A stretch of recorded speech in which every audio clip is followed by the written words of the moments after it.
Hello नमस्कार प्यारे विद्यार्थियों, मेरा नाम है ब्रिजमोहन प्रजापति और आज के इस क्लासेस में हम लोग देखने वाले हैं भौतिकी के यूनिट फर्स्ट के यानी विद्युत आवेश तथा क्षेत्र के मल्टीपल चॉइस क्वेश्चंस के बारे में। तो चलिए मल्टीपल चॉइस क्वेश्चंस को सॉल्व करना शुरू करते हैं। इसको मेरे साथ आप लोगों को भी सॉल्व करना है ताकि यहाँ पर ही आप लोग की प्रैक्टिस हो जाए, आपको अलग से एक्स्ट्रा पढ़ने की उसको आवश्यकता ना पड़े। ठीक है, तो चलिए शुरू करते हैं। तो यहाँ से हमें क्वेश्चन नंबर फर्स्ट दिखाई देता है। क्वेश्चन नंबर फर्स्ट क्या कहता है? विद्युत आवेश का एसआई मात्रक क्या है? तो आप सभी को पता होगा मेरे ख्याल से कि विद्युत आवेश का एसआई मात्रक क्या होता है? कूलाम होता है। ठीक है, विद्युत आवेश का एसआई मात्रक क्या होता है? कूलाम होता है। चलिए आगे क्वेश्चन में बढ़े। नेक्स्ट, समान प्रकार के आवेशों के बीच बल होता है। समान प्रकार के आवेशों के बीच प्रतिकर्षण बल होता है ना। जब पढ़ा रहे थे उसी टाइम पे आपको बताया था। क्योंकि प्लस और प्लस के बीच में क्या होता है? प्रतिकर्षण होता है। उसी तरीके से माइनस और माइनस के बीच में क्या होता है? प्रतिकर्षण होता है। कूलाम का नियम किस पर आधारित है? तो देखिए, ऊर्जा संरक्षण के नियम पर तो आधारित नहीं है, सिंपल सी बात है। गुरुत्वाकर्षण के नियम पर भी आधारित नहीं है। और तो यहाँ पर है अपन ऑप्शन सी। ठीक है, ऑप्शन सी। एक इलेक्ट्रॉन पर कितना आवेश होता है? तो ये एक इलेक्ट्रॉन पर आवेश होता है ऑप्शन बी, -1.6 गुणा 10⁻⁻19 कूलाम। अब आपको कमेंट करना है, क्या चीज़ कमेंट करना है? कि इलेक्ट्रॉन की खोज किसने करी है। ठीक है, आपको कमेंट करना है कि इलेक्ट्रॉन की खोज किसने करी है। चलिए नेक्स्ट क्वेश्चन देखते हैं। विद्युत क्षेत्र का एसआई मात्रक क्या है? तो विद्युत क्षेत्र के एसआई मात्रक को जानने से पहले अगर हमें इसका सूत्र पता हो E बराबर, तो वो ज़्यादा इजी रहेगा। क्या होता है? F/Q होता है। तो यानी न्यूटन प्रति कूलाम। तो यहाँ से ऑप्शन नंबर ए। नेक्स्ट क्वेश्चन, विद्युत क्षेत्र रेखाएं किस दिशा में होती? तो धनात्मक से ऋणात्मक। ठीक है, धनात्मक से ऋणात्मक। यदि दो आवेशों के बीच की दूरी दोगुनी कर दी जाए तो बल होगा 1/4 हो जाएगा। ठीक है, बल कम हो लगेगा ना, दूरी के साथ बल का मान क्या हो जाता है? कम हो जाता है। विद्युत क्षेत्र एक सदिश राशि है क्योंकि इसका केवल परिमाण होता है, इसकी केवल दिशा होती है। तो सी, ऑप्शन नंबर सी। इसका परिमाण और दिशा दोनों होता है, तभी तो कोई चीज़ जो है सदिश राशि कहलाता है ना। तो ऑप्शन नंबर सी पे हमें टिक लगा देना है। ठीक, किसी चालक के अंदर विद्युत क्षेत्र का मान होता है। चालक के अंदर बोला गया, देखिए सिंपल सा समझिए। चालक मतलब एक गोला है और अगर हम इसको आवेश देते हैं तो क्या होता है? आवेश समान रूप से बाहर में इसके पृष्ठ पर वितरित हो जाता है और अंदर में Q का मान क्या हो जाता है? 0 हो जाता है। और Q का मान 0 होता है तो E का मान भी क्या हो जाएगा? 0 हो जाएगा। तो ऑप्शन नंबर डी कहाँ गया? ऑप्शन नंबर यहाँ से सी। ऑप्शन नंबर सी पे टिक लगाएंगे, शून्य पे। विद्युत फ्लक्स का एसआई मात्रक क्या होता है? तो option number A, newton metre square प्रति coulomb square. Option number A, newton metre square प्रति कूलाम स्क्वायर। गास प्रमेय किससे संबंधित है? गास का प्रमेय किस चीज से संबंधित है बोला गया है?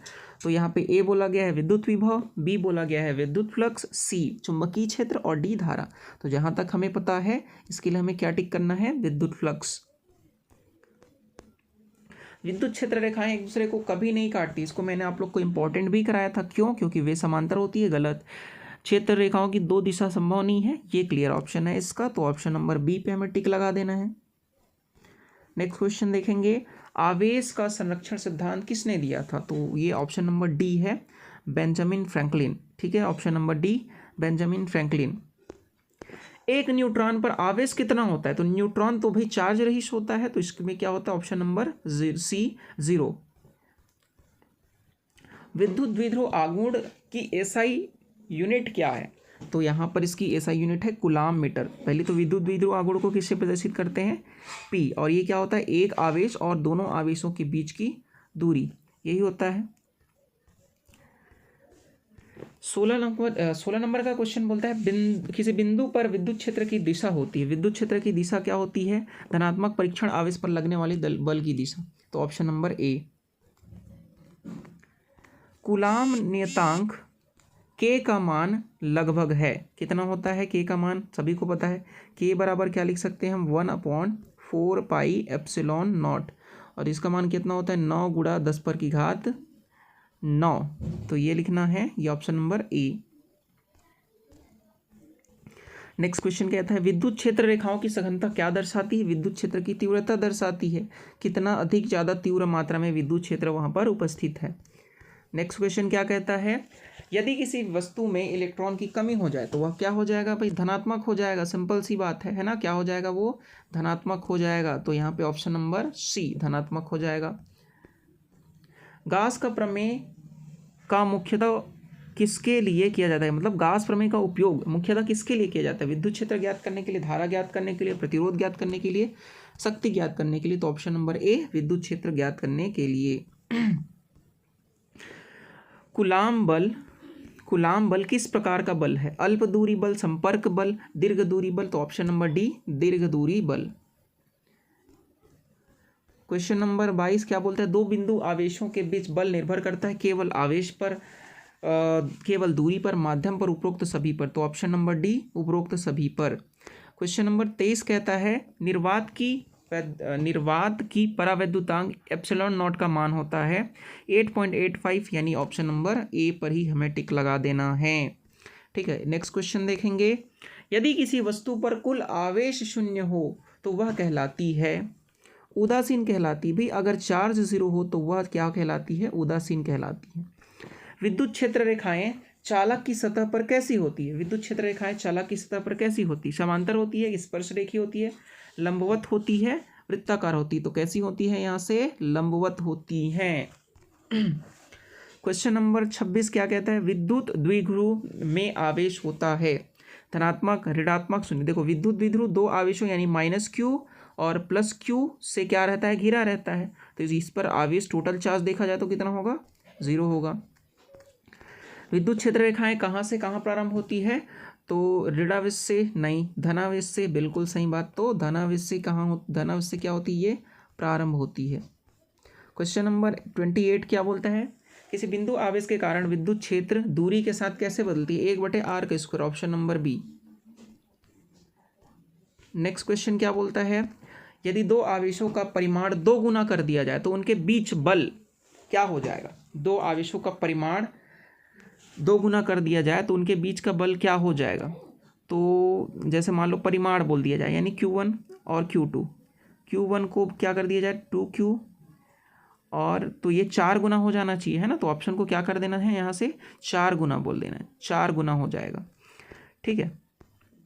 विद्युत फ्लक्स है एक अदिश राशि है, यहाँ से क्या है? एक अदिश राशि है। अगला क्वेश्चन देखेंगे। गाउस के प्रमेय के अनुसार बंद पृष्ठ से कुल फ्लक्स निर्भर करता है पृष्ठ के आकार पर, पृष्ठ के रंग पर, अंदर पर स्थित आवेश पर, अंदर स्थित आवेश पर। ठीक है। Question number 32। किसी चालक पर अतिरिक्त आवेश कहाँ रहता है? केंद्र पर, भीतर, समान रूप से सतह पर। तो सतह पर रहता है, अंदर में तो चार्ज क्या हो जाता है? 0 हो जाता है। क्वेश्चन नंबर 33 क्या बोलता है? विद्युत क्षेत्र की दिशा में विभव घटता है, लिखेंगे। ठीक है, घटता है। विद्युत क्षेत्र जब बढ़ता है तो विभव क्या हो जाता है? घटते जाता है। ठीक है। किसी चालक के अंदर विभव क्या रहता है? स्थिर रहता है। ऑप्शन नंबर बी पे हमें टिक लगाना है। किसी चालक के अंदर विभव क्या होता है? स्थिर रहता है। क्वेश्चन नंबर 35 कहता है विद्युत क्षेत्र रेखाओं की संख्या किसके समानुपाती होती है? तो ऑप्शन नंबर बी आवेश की। क्वेश्चन नंबर 36 क्या कहता है? यदि किसी बंद पृष्ठ के अंदर कोई आवेश नहीं है तो विद्युत फ्लक्स का मान क्या हो जाएगा? 0 हो जाएगा। ठीक है, विद्युत फ्लक्स का मान क्या हो जाएगा? 0, यानी ऑप्शन सी 0 हो जाएगा। स्थिर वैद्युतिकी में चालक के भीतर कौन सा मान 0 होता है? स्थिर वैद्युतिकी में चालक के भीतर कौन सा मान 0 होता है? तो हमें लिखना है विद्युत क्षेत्र, option number B. Question number 38 कहता है विद्युत क्षेत्र रेखाएं अधिक सघन कहाँ होती है? जहां क्षेत्र प्रबल हो। क्वेश्चन नंबर 39 कहता है विद्युत द्विध्रुव आघूर्ण की दिशा होती है। देखो विद्युत द्विध्रुव आघूर्ण की जो दिशा है वो विद्युत क्षेत्र की दिशा के विपरीत होती है। तो ये क्या होगी? ऋणात्मक से धनात्मक, यानी ऑप्शन ए। और क्वेश्चन नंबर 40 कहता है एक कूलाम आवेश लगभग कितने इलेक्ट्रॉनों के बराबर होता है? तो ये होता है ऑप्शन नंबर ए 6.25 × 10⁻18। तो